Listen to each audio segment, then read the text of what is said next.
Аузубиллахи Бисмиллахир-Рахманир-Рахим. Ассаламу алейкум. Доброе утро, уважаемые подписчики и другие слушатели моего канала. Сегодня я хочу выставить на ваш суд ролик про Нахские башни. Я как раз готовился к этому очередному ролику, как вчера ночью мне мой подписчик прислал материал китайских башен и попросил сравнить их с нашими Нахскими башнями, которые находятся в Чечне и Ингушетии. Отрадно то, что молодой человек думает сегодня об этих сравнениях, ищет в интернете разные подтверждения нахской культуры и, естественно, как по его словам, не пропускает ни один мой ролик. В буквальном смысле он заставил меня поспешить с этим делом и выставить вот этот ролик.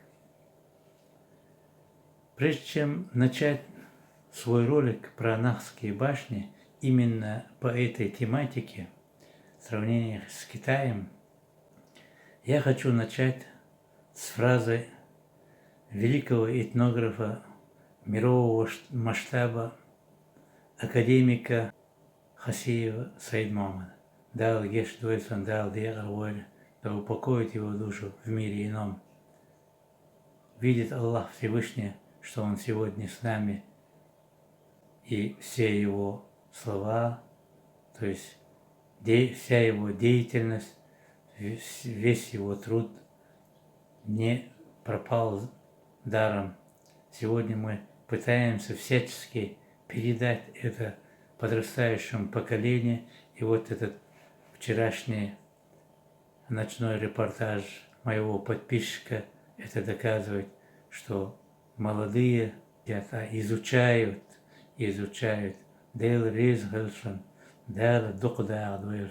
Уважаемый мой подписчик, большое вам спасибо за то, изучение истории своей отчизны, за то, что вы не забываете своих предков, за то, что вы есть. Да воздаст вам Всевышний Аллах за ваши деяния. Большое вам спасибо, что вы подписываетесь на мой канал, не только пишите мне добрые слова, а даете материалы, видя, что вы интересуетесь, видя, что вам нужна вот эта моя работа, я делаю все возможное, все, что в моих силах, выставляя эти ролики и донося до вас то, к чему меня обучали мои учителя. Еще раз большое вам спасибо. И вот Хасиев Саид Муаммад говорит: сижу я в башне в Шатойском районе, в селении Майсты, забрался на высокую башню. Это там, где внизу слышно журчание реки. Обычно я с собой носил всегда 2 палки. Одну я оставил внизу, а вторую взял с собой. Перекрытие крыши все упавшие, там оставшиеся только угловые камни. Я вот пользуюсь вот этими креплением угловыми камнями, говорится, устраиваю свой трос и, поднимаясь именно вверх, забрался на самую макушку, где мушукири, вот эти бойницы, поставил эту палку на угол. Одна нога у меня на этой палке, вторая, значит, прямо на цоколе. И сижу я, как говорится, чуть-чуть так, чтобы отдохнуть. Моя башня наклонилась вниз, так что я увидел речку, которая течет там внизу ущелье. И я только, это буквально какие-то секунды, я только очухался, подумал, я вижу реку, моя башня наклонилась, сейчас она упадет. Я хотел схватиться за ближайший угол, как моя башня стала обратно на своем месте. Клянусь Аллахом, говорит он, я слышал даже скрип, как она наклонялась. Может быть, это был сон, может, я заснул, но факт то, что я не засыпал. Это все было наяву. Вот это кусочек его рассказа о том, что он говорил. Это есть интервью, если кто хочет, там в моих роликах покопается, там и может услышать его интервью. Это при жизни он мне давал в прошлом году это интервью. Боевые башни, они, я уже несколько роликов выкладывал, несли не только оборонительные функции. Тут еще кроется то, что мы сегодня, изучая альтернативные, так называемые, добыча энергии и имея такие связи без всяких проводов, я имею в виду телефоны и так далее, приходится задумываться, какие же они еще несли функции. Почему же наши предки прям забирались на такую высоту, в буквальном смысле становясь смертниками, полностью блокируя себя со всех сторон? Вы вот посмотрите вот на эту башню. Интересно, как они месяцами держали осаду. Откуда вода? Откуда другая пища? Но изучая эти башни, мы видим, что на первый этаж они загоняли полностью скот, закрывали все это.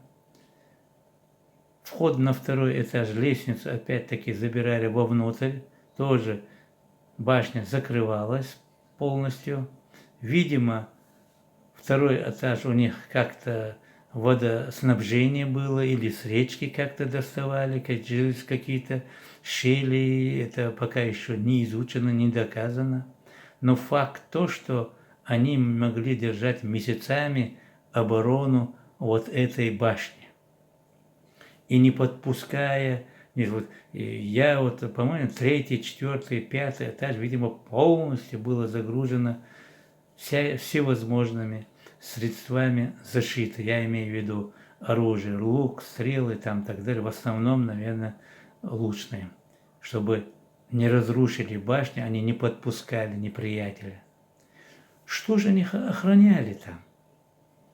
Ну, никакой, как говорится, допустим, стрела от этого места, вон до туда вот не доберется, спокойно вот здесь вот неприятель пройдет, понимаете ли. Или вон там мост. Через этот мост спокойно, вот видите дорогу, спокойно через эту дорогу он пройдет и прямо в буквальном смысле по этой дороге неприятель уйдет. Ну так что же они охраняли в этой башне? Говорите, закрывшие насмерть. Я чуть-чуть пофантазирую, вы уж меня извините, мои подписчики. По-моему, какой-то очень оригинальный компьютер они берегли, без которого вся связь в Нахском халифате, я скажу, остановилась бы. Естественно, там какой-то сигнал и так далее. Да, если это сигнальная башня, представьте себе, кругом туман, ничего не видно, чтобы сдать звуковой сигнал. Опять-таки гроза, все вокруг шумит, ничего вокруг, ничего не слышно. Как же они передавали сигнал тогда? Неужели у них были какие-то другие средства, наподобие рации? Или сегодня нам проще сказать какие-то компьютеры? Ну, чуть-чуть я пофантазировал, чтобы вы, подписчики, тоже мне помогли, пофантазировали тоже вместе со мной, что же охраняли. Как вы думаете, что же охраняли, что же это за сооружение? И вот сейчас я, значит, прочту вам ту информацию, которую прислал мне вот этот мой подписчик. Естественно, я потом покажу вам фотографии этой местности, ссылку сделаю на то видео, которое он мне прислал. Написано на английском «Гулье». Архитектурный шедевр тибетских предков области Леруандес с длиной и великолепной историей. Округи Данба. Есть страна тысячи шаров. Я не знаю, какие шары там, я обязательно посмотрю, что там за шары. С его репутацией бесчисленные древние балластные здания стоят на деревнях, хребтах и ключевых подходах на берегах реки Цзиньчуань и Дадо. По сути, Дадо по-чеченски отец. Согласно данным, в период расцвета в Данбе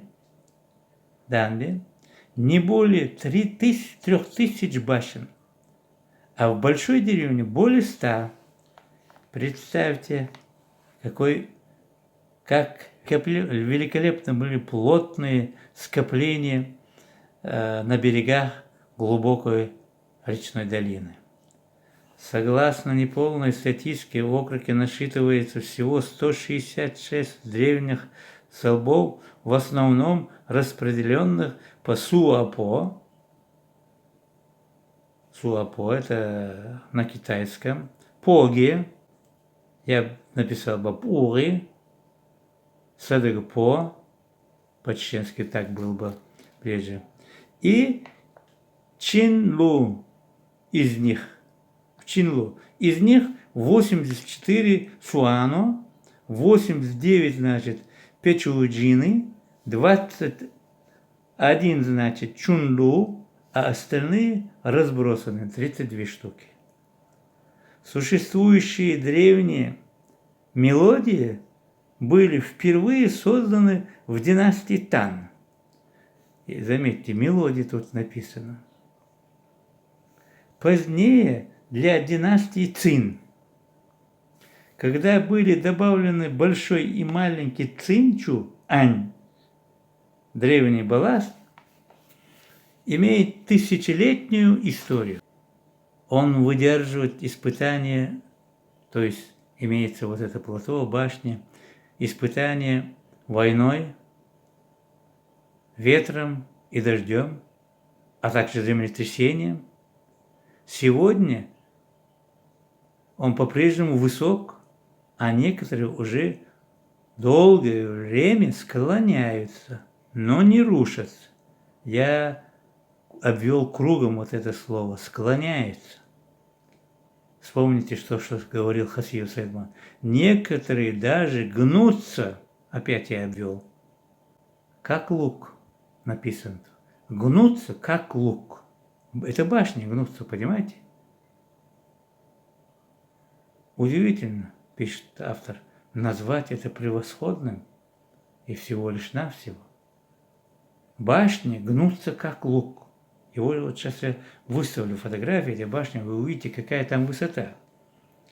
Древний балласт сделан из куска хаотичного камня с грязью, прямыми краями и углами поверх стен. Гладкая, широкая снизу и узкая сверху.